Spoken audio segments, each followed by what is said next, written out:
Hello.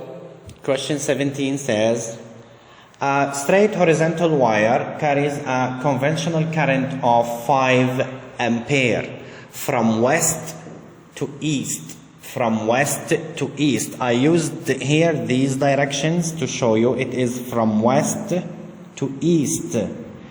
Okay, this is the direction of the current. It's drawn already. Okay. In a region where there is a magnetic field of 2 Tesla directed vertically down into the earth, which means the magnetic field is going into the earth or into the page. As you can see here, we draw it into the page. The question is, the force per unit length of the wire is, first of all, let's determine the value. F equal B I L.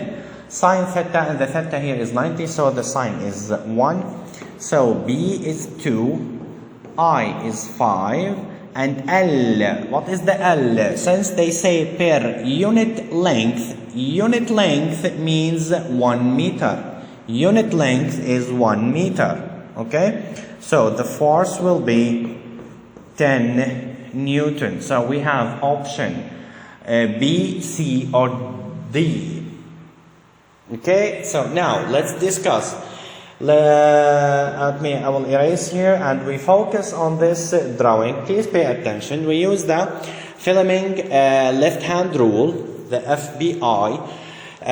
The thumb gives me the force F, okay, the index, the first finger gives me the B, which is going into the page, as you can see, and the second finger, which is the middle, here will give me the I, okay. So where does the force point? As you can see, it's pointing towards the north, it's going up to the north.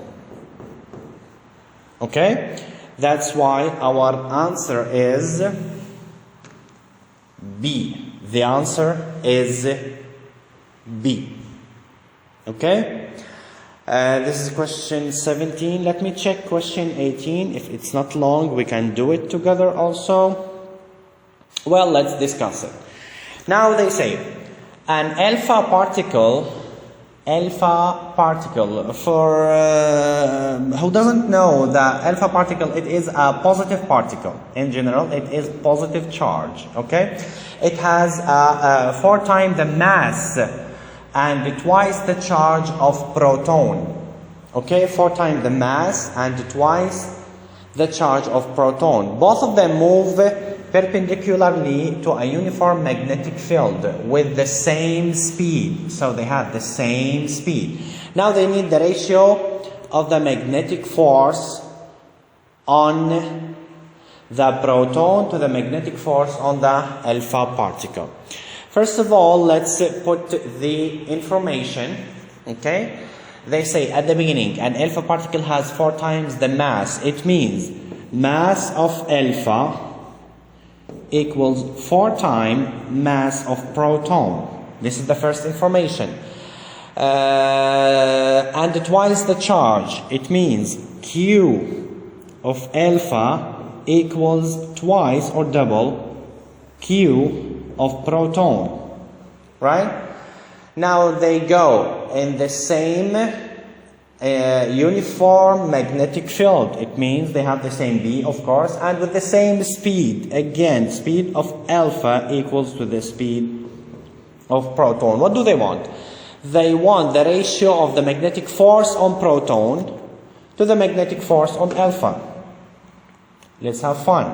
So the force on proton over the force on alpha. Okay?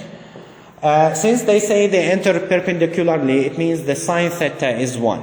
Okay, so now BQV, BQV, and here BQV. So up is Q of proton and V of proton. Down is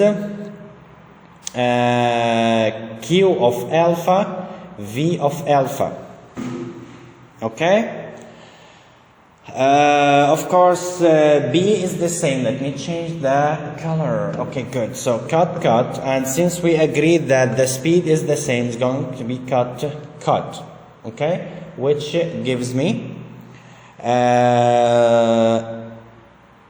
QP. Okay, I'll write QP over Q alpha.